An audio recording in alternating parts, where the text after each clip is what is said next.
জুই বেগম। এই জায়গায় অনেক থেকে লোক আসে, তারা এসে টাকা আবদার করে। তারা আমাদের মালিকের উপর জুলুম করে, তাদেরকে করে, অনেক চাপ দেয়, এইটা করব সেইটা করব, ম্যাজিস্ট্রেটদের আনবো, অনেক কিছু বলে করি। আমরা সবাই জানি এখানে কোনো অবৈধ কোনো কাজ নাই। আমরা বস্তা বা আনি ওইগুলো ছোট ছোট করে প্যাকেট করি, ওগুলোর মধ্যে কোনো সমস্যা আমরা তো দেখি না।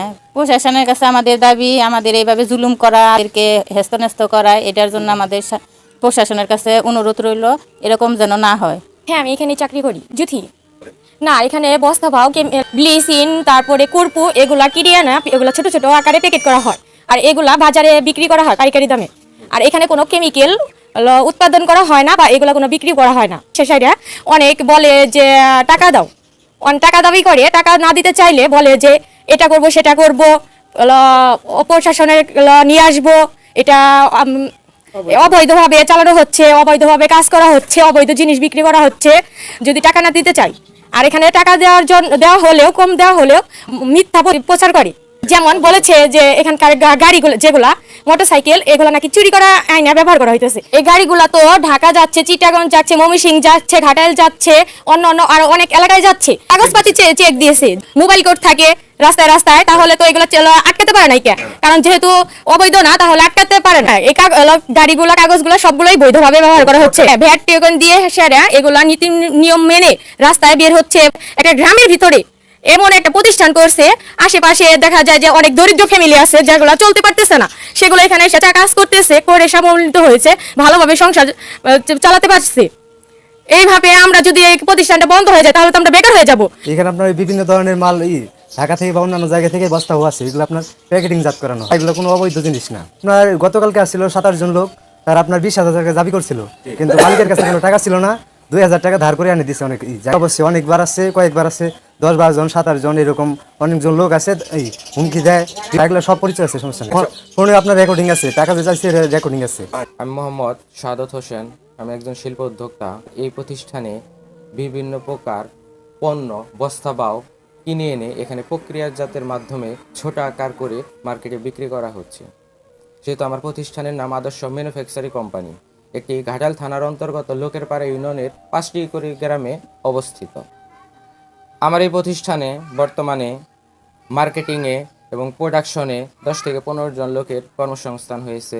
আমাকে যারা হিংসা করে, তারা অসংখ্যবার আমাকে বিপদে ফেলানোর জন্য চেষ্টা করতেছে, এবং বিগত 3-4 মাস যাবৎ আমার এখানে দলবদ্ধভাবে 4 জন, 5 জন, 7 জন, 10 জন করে লোক আমার এখানে আসতেছে, এসে টাকা দাবি করতেছে। যদি আমি টাকা দেওয়ার জন্য অস্বীকার হচ্ছি, তখন আমাকে নানান রকমের হুমকি ধামকি দিতেছে। সেহেতু আমার কাছ থেকে টাকা দাবি করতেছে। টাকা আমি বৈধভাবে একটা ব্যবসা করতেছি। 5 জন, 7 জন, 10 জন, 3 জন এরকম রেগুলারই আমার এখানে এসে টাকা দাবি করি। যদি আমাদের টাকা না দেন, তাহলে আমরা প্রশাসনের মাধ্যমে আপনার বড় ধরনের ক্ষতি করাবো, এরকম ভয়ভীতি দেখায়, ধমক দেয়, এবং কি এই প্রতিষ্ঠান কিভাবে চালাবো এরকম হুমকি পর্যন্ত আমাকে এখানে একজনই দিয়েছে। অলরেডি গত পরশুদিন 7 জন লোক আসছিল, তারা অলরেডি আমার কাছ থেকে 2,000 টাকা নিয়েছে। 2,000 টাকা নিয়েছে চা খাওয়ার জন্য, বলে যাচ্ছি চা খাওয়ার জন্য টাকা দেন। 2,000 টাকা দিয়েছি, কিন্তু ওনারা আমার বিরুদ্ধে যে নিউজ প্রচার করেছে সম্পূর্ণ ভিত্তিহীন এবং মিথ্যা। 7 জন লোক আসছিল, তার মধ্যে শেষেরা তারা 20,000 টাকা দাবি করেছিল। 2,000 টাকা সংগ্রহ করে এনে তাদেরকে দিয়েছি, কিন্তু তাদের সেটা মন উঠে নেই বিদায় আমার কোম্পানির নাম বিকৃত করে ফেলেছে। যেমন কালীহাতি থানার আদর্শ কেমিক্যাল কোম্পানির কথা বলছে, ঘাটাইলের আমার ম্যানুফ্যাকচারিং কোম্পানির নামটা পরিবর্তন করে ওনারা নাম দিয়েছে আদর্শ কেমিক্যাল কোম্পানি। কেমিক্যাল লাগিয়ে দিয়েছে তার। আদর্শ ম্যানুফ্যাকচারিং কোম্পানি ঘাটাইল থানার লোকেরপাড়া ইউনিয়নে প্রতিষ্ঠিত। কিন্তু উনি যে একটা প্রতিবেদন প্রকাশ করেছে ওনার মাধ্যমে, সেই কালীহাতি থানার একটা কিসের কেমিক্যাল কোম্পানি, সেইখানে আমারটা ঢুকিয়ে দিয়ে বিকৃতি করে, সাইনবোর্ড ব্যবহার করে, আমার ছবি ব্যবহার করে নামটাই সম্পূর্ণ বিকৃত করে ফেলেছে।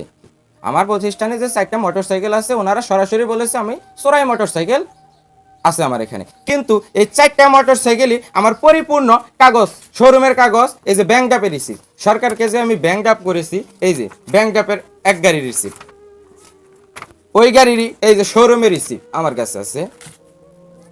এই গাড়িটা আমি অলরেডি কিস্তির মাধ্যমে কিনেছিলাম, কিস্তির প্রতি মাসের যে রিসিপ্ট জমা দেওয়া হয়েছে ওইগুলো আমার কাছে আছে। একটা গাড়ির হিসাব গেল। আরেকটা গাড়ির পরিপূর্ণ আমি ভরপুর অনেক ইলেকট্রনিক্স অ্যান্ড মোটরসে থেকে কিনেছি লিফান গাড়ি, তার এই যে 16 ক্যাশ মেমো এবং 16 পাতার যে গাড়ির কাগজ, এগুলা সবটি আমার কাছে আছে। এবং আরেকটা গাড়ি আমি কিনেছি শোরুম থেকে, সেই গাড়িরও ব্যাংক ড্রাফের রিসিপ্ট সহ এবং 16 পাতা পরিপূর্ণ কাগজপত্র আমার কাছে আছে। আরেকটা গাড়ি আমি সেকেন্ড হ্যান্ড কিনেছি সিঙ্গুরিয়া থেকে। সিঙ্গুরিয়া থেকে একটা গাড়ি কিনেছি, ওটা শুধু এমনি লটারি, তার কাছ থেকে যে আমি গাড়িটা কিনেছি স্টেমের মাধ্যমে ওই কাগজটা শুধু আছে। এই 4টা গাড়ির পরিপূর্ণ আমার কাগজ।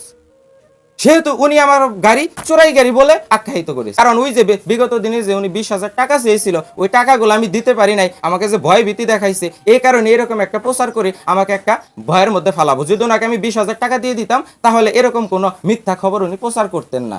সেহেতু আমি সরকার এবং প্রশাসনের কাছে জোর দাবি জানাবো যে উনি যে একটা ভিত্তিহীন মিথ্যা বানোয়াট প্রচার করেছে, এর জন্য আমি প্রশাসনের কাছে জোর দাবি জানাবো ওনাদের বিরুদ্ধে যেন আইনগত ব্যবস্থা নেওয়া হয়। এসে আমার কাছে চাঁদা চাইতেছে বা টাকা চাইতেছে, টাকা নাও দেওয়াতে যে হুমকি দামকি দিতেছে, সেই বিষয়ে আমি প্রশাসনকে অবগত করতেছি। আমি প্রয়োজন পড়ে তাদের বিরুদ্ধে আইসিটিতে মামলা করব এবং কি প্রশাসনের নজরে আনার জন্য আকুল আবেদন জানাচ্ছি তাদের বিরুদ্ধে কোনো ব্যবস্থা নেওয়ার জন্য।